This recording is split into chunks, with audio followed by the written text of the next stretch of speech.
Bien, vamos a ver insulina e hipoglucemiantes orales. Como ustedes saben, la insulina es el pilar del tratamiento de los pacientes con diabetes tipo 1. Hay una cosa a tener en cuenta. No se puede simular la liberación fisiológica de insulina de ninguna manera. La insulina es liberada luego de la ingesta de alimentos, aumenta la concentración plasmática muy rápidamente y disminuye con la misma velocidad. Y lo segundo que no se puede imitar es que la insulina es secretada a la circulación portal y no a la circulación periférica. Así que eso hay que tener en cuenta. Clasificación de las insulinas. Las insulinas se clasifican de acuerdo a la velocidad de la acción. Tenemos las ultra rápidas, que son la Lispro, Aspart y Glulicina. Acá sí voy a especificar por qué tienen ese nombre. La insulina humana tiene en su cadena beta prolina en la posición 28 y lisina en la posición 29. La Lispro es al revés, o sea, es lisina 28, prolina 29. La Aspart tiene ácido aspartico en posición 28 reemplazando a la prolina, y la glulicina tiene ácido glutámico en la posición 29 que reemplaza a la lisina, y en la posición 23 tiene lisina por asparagina, y por eso se llama, por eso cada uno tiene ese nombre. Las dos primeras, la Lispro y la Aspart, son iguales. Tienen una latencia de 15 minutos todas, y la duración del efecto de la Lispro y la Aspart son entre 2, 3 a 5 horas. Se administran por vía subcutánea. La insulina de acción ultra rápida se administran 15 minutos antes de la alimentación, generalmente 2 veces por día. Una antes del desayuno y otra antes de la cena. Esa es la forma más común de administrar estas insulinas. Después tenemos la rápida, también llamada corriente regular o cristalina, que tiene una latencia del doble y la duración del efecto también es prácticamente del doble.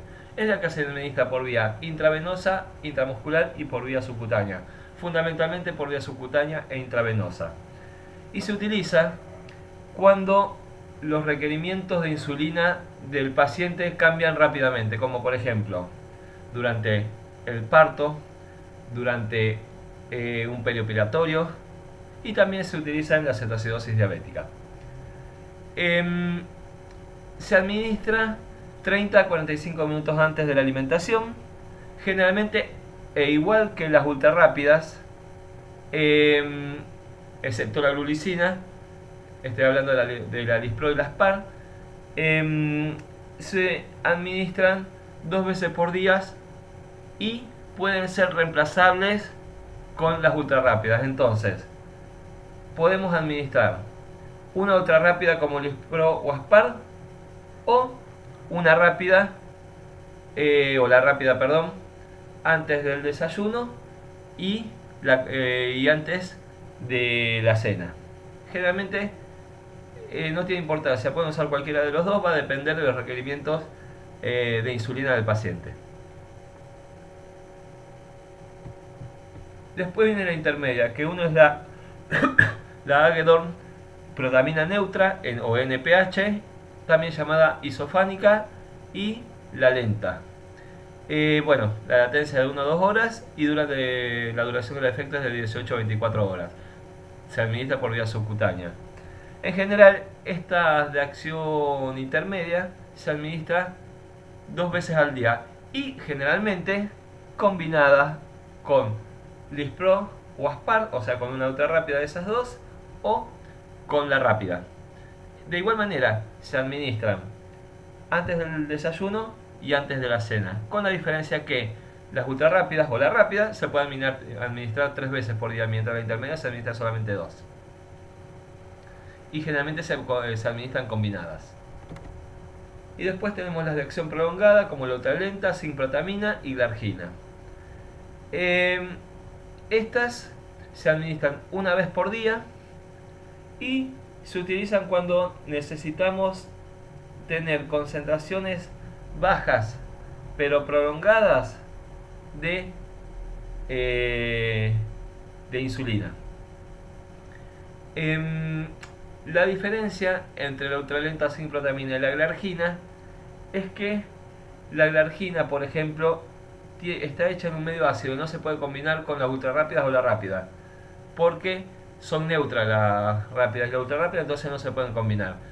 Una cosa positiva de la glargina es que no se modifica su absorción o velocidad de absorción con el ejercicio o como por ejemplo con el sitio de administración. Esa es la característica de la glargina. Bueno, y estas son las insulinas. ¿Para qué están indicadas las insulinas? Para diabetes tipo 1, obviamente, es el pilar del tratamiento del paciente con diabetes tipo 1. Diabetes tipo 2, que no logra controlar su glicemia con la medicación ni con la alimentación. Para la diabetes gestacional, cetoacidosis diabética, coma hiperglucémico no cetóxico y en el perioperatorio. De hecho, supónganse que tengamos un paciente diabético tipo 2 que está consumiendo hipoglucemiantes orales. Bueno, durante el embarazo tiene que suspender los hipoglucemiantes orales y se administra insulina. Lo mismo que, por ejemplo, durante la cirugía y en el perioperatorio. Unidades. Una unidad de insulina es la cantidad necesaria de insulina para disminuir la glicemia del conejo en ayunas a 45 miligramos decilitro por ciento. Generalmente se utiliza, o la dosificación es de 100 unidades por mililitro, se llama U100. Entonces, vienen jeringas para administrar 100 unidades. Es lógico pensar que esta jeringa tiene 1 mililitro. Si es 100 unidades por mililitros, obviamente tiene 1 mililitro. La de 50 unidades, que tiene 0,5 mililitros. Y la de 30 unidades, que tiene 0,3 mililitros. Actualmente, bien, existen las jeringas y hay gente que se administra con estas jeringas descartables, pero lo más utilizado hoy en día son los dispositivos tipo lapicera. La desventaja, primero la ventaja, es que permite graduar la cantidad o la dosificación de insulina a administrar. Tiene el selector de dosis acá que se rota generalmente y marca, digamos, la dosis que vamos a utilizar. Y después se aprieta el botón que se dispara la aguja. No duele generalmente, se dispara, bueno, y se aplica la insulina de manera subcutánea. La desventaja es que cada marca de insulina tiene su propio dispositivo. No son intercambiables los dispositivos con las distintas marcas de insulina. Esa es la desventaja. Requerimientos diarios. Generalmente se administran 0,6 a 0,7 unidades kilogramos día. La insulina normalmente se secreta 50% de manera basal y 50% de manera postprandial. La idea es repartir 40-50% basal y el resto de manera postprandial. El objetivo de la administración de insulina es mantener una glicemia en ayunas de 90-120 y una glicemia postprandial a las 2 horas menor a 150 miligramos decilitro. Ese es el objetivo del tratamiento con insulina. No muchas veces se logra. Ahora vamos a los regímenes. Hay distintos regímenes. Yo puse 4 en las diapositivas, pero hay 2 o 3 más. Como les decía anteriormente, este paciente utilizando el régimen que se llama mixto dividido, se va a inyectar 2 veces una combinación, 2 veces al día, antes del desayuno y antes de la cena, una combinación de las ultra rápidas, que puede ser la Lispro o Aspar, o la rápida. Va a depender de los requerimientos individuales del paciente, junto con una de acción intermedia, que puede ser la NPH o la lenta. Entonces, se administra la combinación. Si usamos la regular, vamos a tener que administrar de 30 a 45 minutos antes del desayuno y 30 a 45 minutos antes de la cena, la combinación. Ahora, si usamos en vez de la regular, la Lispro o la Aspar, la administración va a tener que ser 15 minutos antes. Esa es la única diferencia. Hay veces que los requerimientos de insulina aumentan al amanecer y eso se llama fenómeno del amanecer. Entonces se cambia este esquema. Se mantiene obviamente la combinación de insulinas administradas antes del desayuno y se respeta la administración de la regular Lispro o Aspar antes de la cena, pero la administración de la intermedia, ya sea la NPH o la lenta, se retrasa hasta antes de acostarse. Sería este el nuevo régimen. Fíjense que en este caso el paciente se va a inyectar 3 veces. A la mañana, antes del desayuno, la combinación de insulinas. Antes de la cena, solamente la regular o la ultra rápida. Y antes de acostarse, solamente la intermedia, la NPH o la lenta. Bien, ahora vamos a mantener la administración vamos a mantener todo esto, o sea, las 3 administraciones, pero vamos a agregar una antes del almuerzo. Esta también es otro régimen. Es igual al anterior, solamente que agregamos una inyección o la administración de una regular o una intermedia antes del almuerzo. ¿Sí? Piensen que en este caso el paciente se va a inyectar 4 veces. 1, 2, 3 y 4. Más las pinchazos que tiene que tener por medirse la glicemia. Otra cosa que quiero aclarar, que me olvidé decirlo antes, que les conté de las virome, que cada virome está preparada para un tipo o una marca de insulina. Pasa lo mismo con el Accucheck para medir la glicemia. Cada Accucheck tiene unas propias tiras reactivas, entonces no se pueden intercambiar las tiras reactivas de una Accucheck a otro, de distintas marcas. Bien, y el último régimen que vamos a ver es: mantenemos la administración de la regular o cualquiera de las dos ultra rápidas, pero vamos a administrar una de acción prolongada. Sería este el otro régimen. Acá esto está copiado del Goodman. Yo le corregí algunas cuestiones con respecto a dónde caía la administración, pero fíjense que la glargina no la podemos combinar con la regular Lispro o Aspar por la naturaleza, por su naturaleza, porque la glargina es ácida y estas son neutras. Entonces acá, en vez de poner glargina, tendríamos que poner sincrodamina y sacamos la glargina. Bien, y esos son los regímenes que aparecen en el libro y los más frecuentes. Va a depender, digamos, los requerimientos de insulina de cada paciente, cuál administramos y cómo lo administramos. Factores que influencian la absorción de insulina o que influyen sobre la absorción de insulina. Sitio de inyección: se absorbe más rápidamente en el abdomen, seguido por el dorso del brazo, luego en las nalgas y por último los muslos. Flujo sanguíneo subcutáneo: si hacemos ejercicios, si hacemos masajes o si tomamos duchas de agua caliente, puede modificarse la absorción de insulina subcutánea. Esto eran las situaciones que no modificaban la absorción de la glargina. O sea, la glargina no se modifica la velocidad de absorción con estos factores o por estos factores. Tipo de insulina. Cuando se combinan las de acción prolongada, por ejemplo, con ultra rápido, con la rápida, se pierde un poco el componente rápido de las insulinas rápidas o ultra rápidas. Y formación de inmunoglobulina G no es muy frecuente porque se utilizan insulina porcina purificada o humana recombinante, pero pueden aparecer.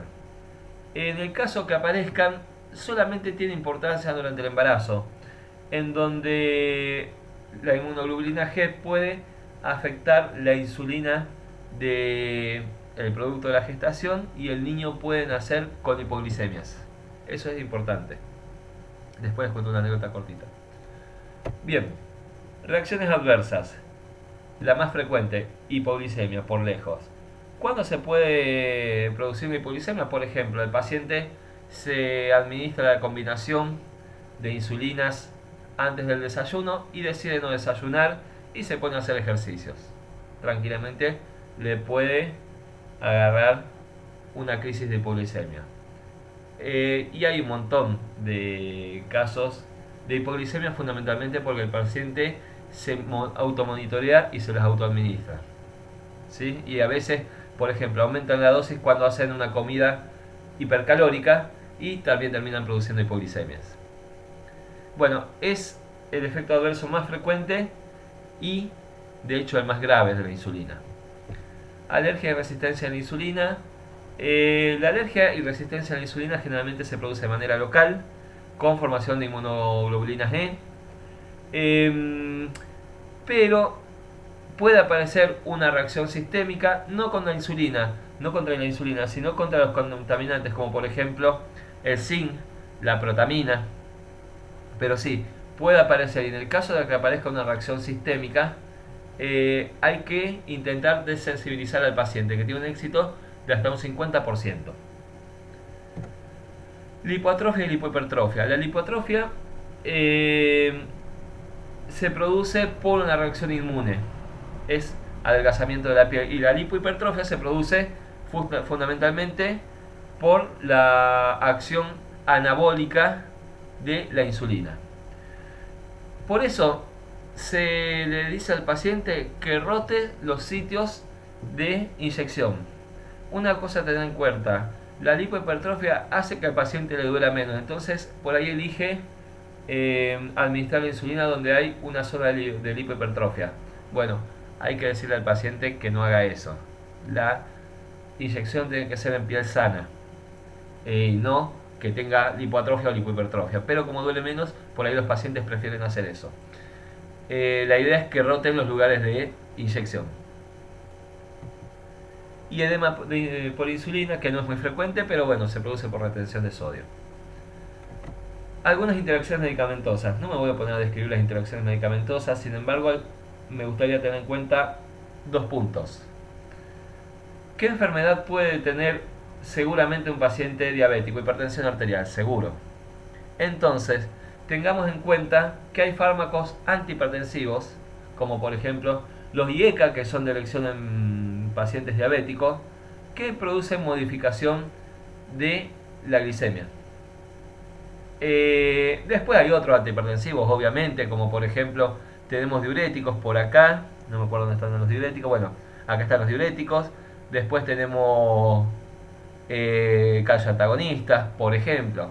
Si bien son de elección los IECA, en algún caso se puede administrar algún otro antihipertensivo. Y después también hay que tener en cuenta que muchos fármacos son los que modifican la glicemia. En un paciente diabético hay que tener siempre en cuenta eso. Y nada más por insulina, antes de pasar al siguiente tema, les dejo la foto de Hans Christian Hagedorn, quien aislara la insulina NPH, que lleva su nombre, o isofánica, de el esperma de trucha de río. Y por eso la NPH lleva su nombre, Hagedorn protamina neutra. ¿Alguna pregunta? Esta es una clase que tiene mucha información y ahora empieza a sumarse información, que es corta pero es mucha. Vamos con los hipoglucemiantes orales. Obviamente los hipoglucemiantes orales se administran en pacientes diabéticos tipo 2 que no pueden lograr controlar la glicemia solo con la dieta. Entonces se administra un hipoglucemiante oral.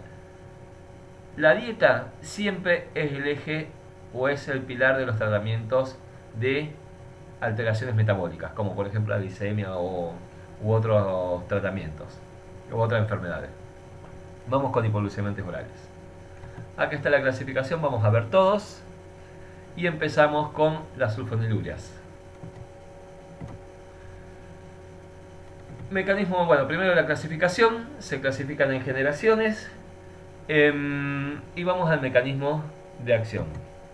El mecanismo de acción de las sulfonilurias es unirse a la subunidad SUR1 del canal de potasio, disminuyendo la conductancia de este ion.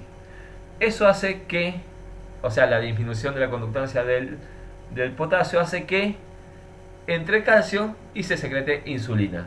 Entonces podríamos decir que las sulfonilurias son insulinos secretantes.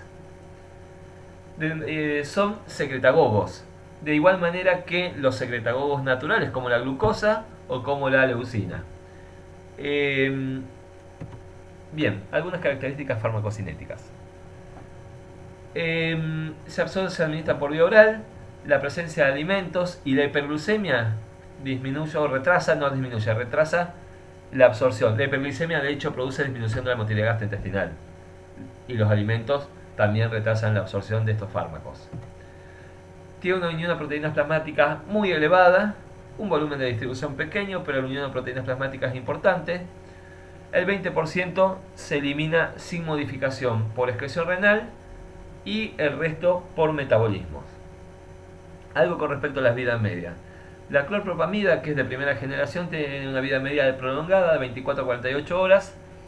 Las de segunda generación tienen una vida media más corta, de 3 a 5 horas. Sin embargo, el efecto dura 12 a 24 horas, así que se administran una vez por día. Y además las de segunda generación son 100 veces más potentes que las de primera generación, que son los que más se utilizan en este momento, si hay que utilizarlo. Bueno, su utilidad obviamente es para los diabetes tipo 2 que no pueden controlar la glicemia solo con la dieta. Contraindicaciones e interacciones medicamentosas. Embarazo o amamantamiento, ningún hipoglucemiante oral se debe administrar en estos casos. Diabetes tipo 1. Insuficiencia hepática y o renal, porque el 20% se elimina sin modificar, o sea, se elimina por riñón y el resto por hígado. Y algunas interacciones medicamentosas que algunas la recordarán.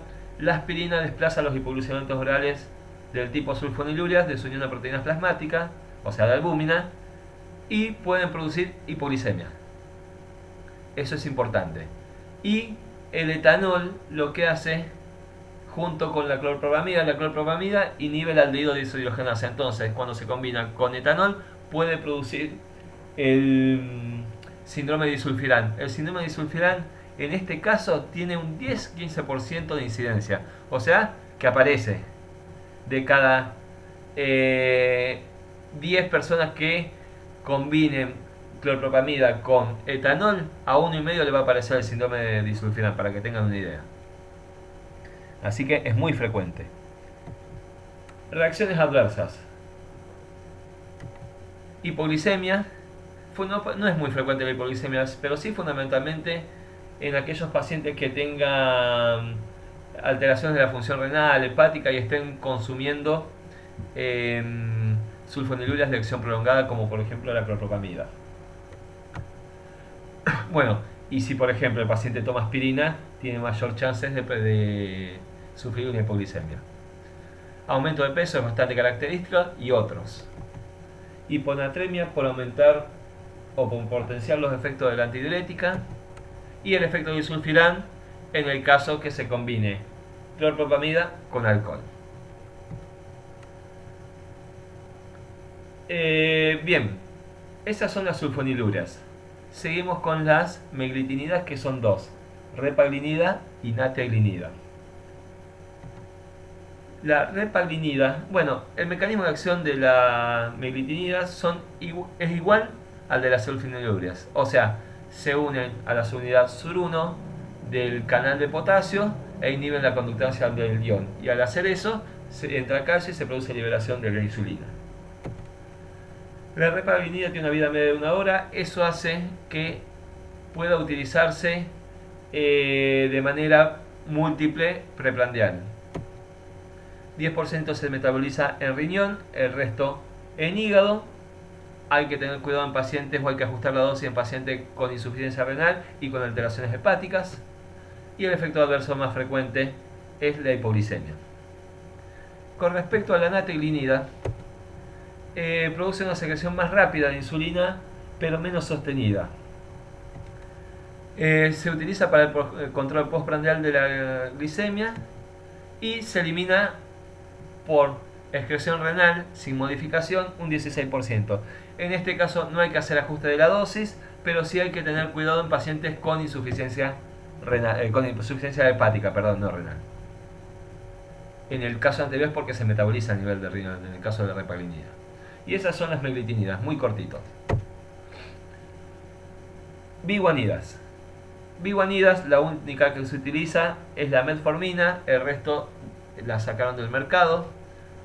La metformina disminuye, es un insulino sensibilizante. Disminuye la formación hepática de glucosa y aumenta la acción de la insulina, por eso insulino sensibilizante a nivel de la grasa y a nivel del músculo. Esto lo hace por estimulación de una proteína sinasa activada por MP cíclico. Tiene la característica que se absorbe muy bien, no es una proteína plasmática y se excreta sin cambios por la orina. Y ustedes me preguntarán, bueno, entonces hay que hacer ajuste de la dosis en la insuficiencia renal. No, porque está contraindicado en la insuficiencia renal. Contraindicaciones: insuficiencia renal y o hepática, antecedentes de acidosis láctica, insuficiencia cardíaca congestiva y EPOC. ¿Por qué todas estas contraindicaciones? Porque la insuficiencia renal se entiende, y la hepática, si no se metaboliza a nivel del hígado, bueno, no tiene nada que ver con el metabolismo. Estas contraindicaciones son situaciones que pueden producir acidosis láctica, y es por eso que están contraindicados la metformina en estas situaciones. También a la metformina hay que interrumpirla si el paciente, por ejemplo, va a recibir sustancia de contraste intravenosa, si va a tener algún procedimiento quirúrgico, también, por ejemplo, si el paciente va a experimentar ayuno prolongado o dieta hipocalórica, si tiene un infarto de miocardio, si tiene una septicemia, si el lactato supera los 3 milimoles, en esos casos hay que suspenderla. Entre los efectos adversos tenemos los digestivos, que son los más frecuentes, que son náusea, dolores abdominales, diarrea, sabor metálico, anorexia, que disminuyen si el fármaco se administra junto con la alimentación. Y después disminución de la absorción de vitamina B12 y folato, que tranquilamente se puede utilizar un complemento. Y nada más con la metformina.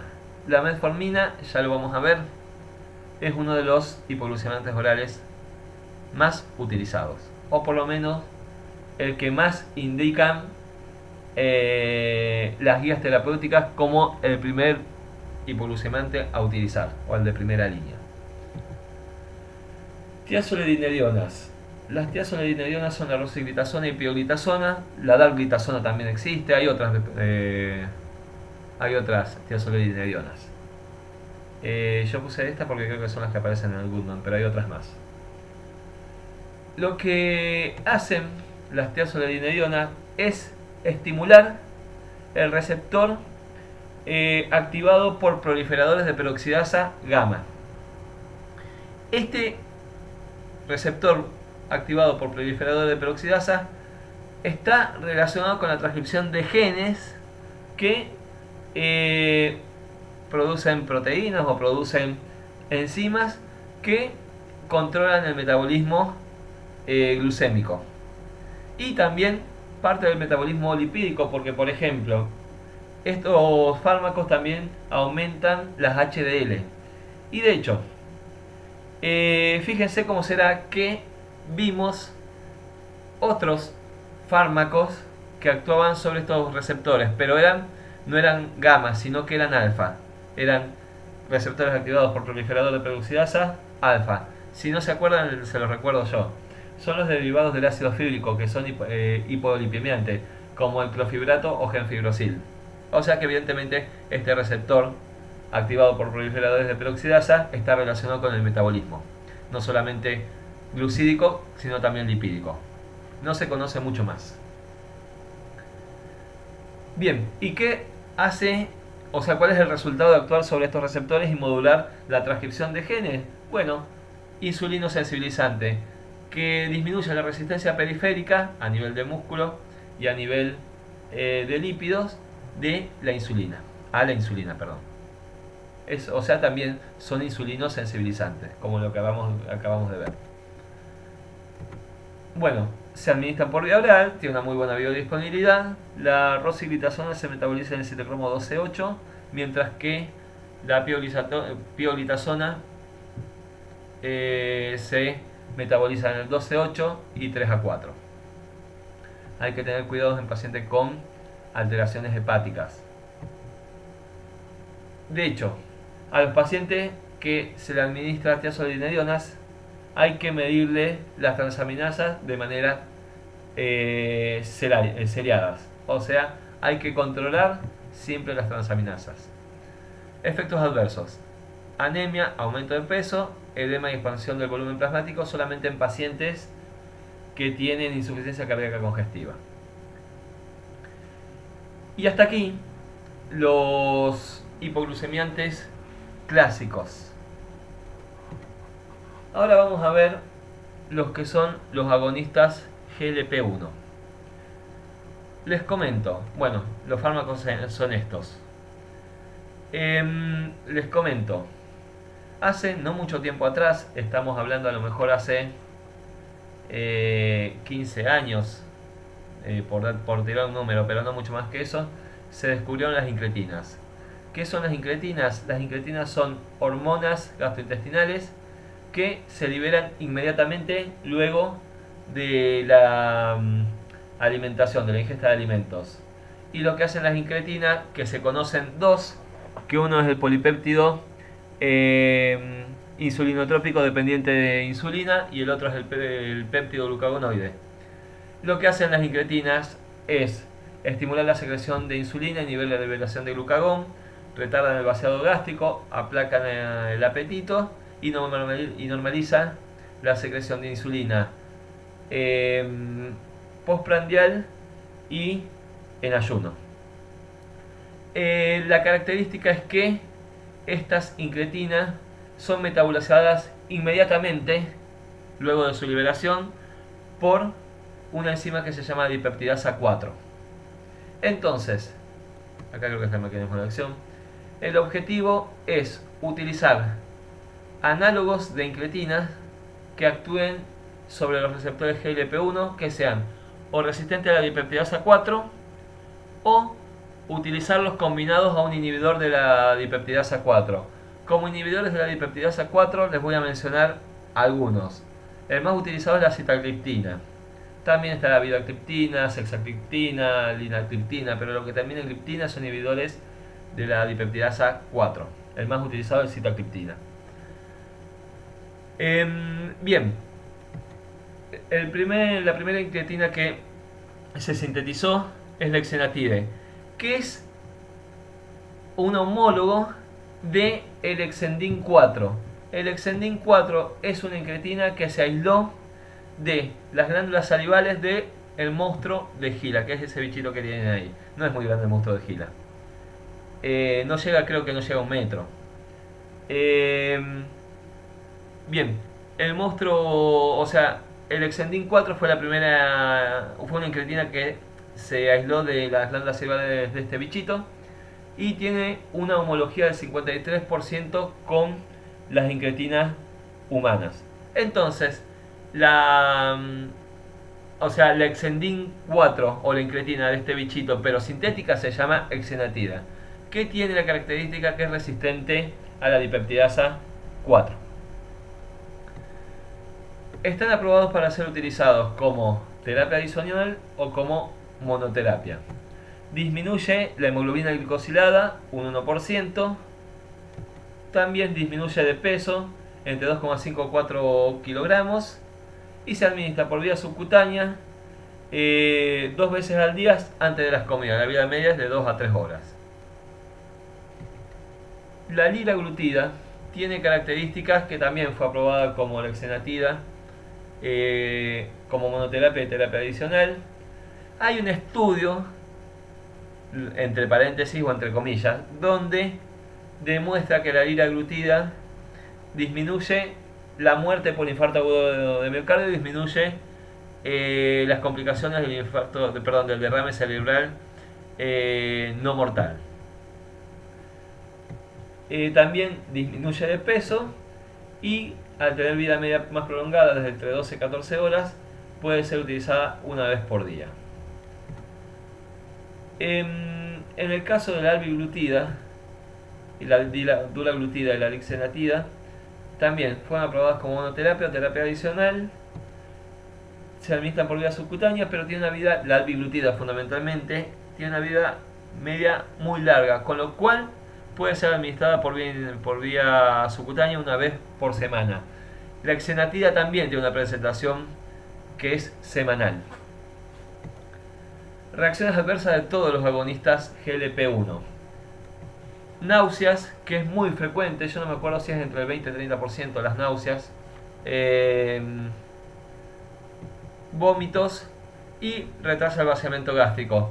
Lo cual puede ser importante cuando necesitamos efectos rápidos de un medicamento administrado por vía oral o por ejemplo con los hipoglucemiantes orales. Hipoglucemiantes orales no. Anticonceptivos orales, perdón. Efectos adversos que se han descubierto a lo largo del tiempo.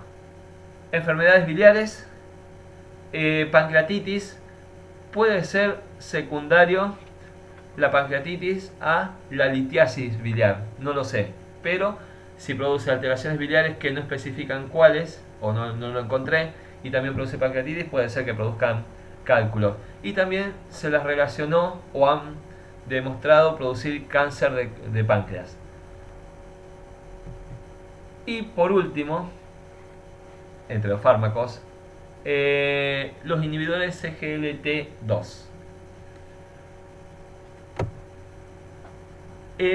A nivel de los túbulos proximales hay un cotransportador CGLT2 que es el encargado de reabsorber el 80-90% de la glucosa que se filtra. El resto es reabsorbido a nivel distal que se encuentra el CGLT1. Entonces, estos fármacos lo que hacen es inhibir este cotransportador, entonces no se reabsorbe el 80-90% de la glucosa y se ve que el CGL1 que está a nivel distal no tiene la capacidad de reabsorber mucha glucosa. Entonces el paciente va a orinar glucosa por disminución de su reabsorción. Los nombres de los fármacos son estos: canaglifosina, dapaglifosina y empaglifosina. Están aprobados como terapia adicional, disminuyen la hemoglobina glicosilada. Cuando se utilizan como monoterapia, que no están indicados, es 0,7 a 1%. También disminuyen cuando se lo utilizan como monoterapia de peso entre 2 y 4 kilos y también disminuye la presión arterial entre 2 y 4 milímetros de mercurio. Ahora bien, cuando se las combina con otro hipoglucemiante oral que están indicados o con insulina, que también están indicados, aporta una disminución de 0,5 a 0,7 de reducción de la hemoglobina glicosilada. A los que ya produce el fármaco en sí, este le suma una disminución adicional de 0,5 a 0,7. Se administran por vía oral, tienen una biodisponibilidad bastante buena, la vida media es de 12 horas, se administran una vez por día. Entre los efectos adversos podemos mencionar infecciones urinarias. Es lógico si el paciente está orinando glucosa. Bien, aumenta creo que entre un 1 y 2% la frecuencia de infecciones urinarias y fundamentalmente las infecciones micóticas genitales aumentan entre un 3 y 5%. Hipotensión porque al orinar glucosa, al perder glucosa, disminuye la presión. Eventos cardiovasculares, que no encontré exactamente cuáles. Cetoacidosis diabética y fracturas. Fundamentalmente las fracturas se producirían por reducir los niveles de paratormona y de la 1.25 hidroxivitamina D. Y en el caso de la canaglifosina está relacionada no solo con fracturas, sino con amputaciones de los miembros. Y con esto terminamos los hipoglucemiantes orales. Les quería mostrar, y después les quiero hacer una aclaración, les quería mostrar un cuadrito que encontré donde hay distintas guías. Fíjense, hablan de cómo empezar el tratamiento en un paciente con diabetes tipo 2, con qué hipoglucemiante oral empezar, luego, de acuerdo a algunos parámetros, qué hipoglucemiante agregar, y después termina en algunos casos en terapias con triple medicación. Pero bueno, lo que les quería traer es que en todas las guías, y les digo cuáles son, la primera es de la Asociación Americana de Endocrinología, la segunda es de la Asociación Americana de Diabetes, la tercera es la NICE, que es la escocesa, que tiene guías de todas las, o de la mayoría de guías terapéuticas de muchas enfermedades, y la última es de la Asociación Canadiense de Diabetes. En todas comparten o están de acuerdo que hay que empezar el tratamiento en un paciente diabético tipo 2 con metformina. Y después sí hay algunas diferencias, pero simplemente les quería traer esto para mostrarles que casi siempre la terapia de elección en un comienzo es la metformina. Y con esto terminamos por hoy, pero les quiero agregar algo. ¿Alguna pregunta?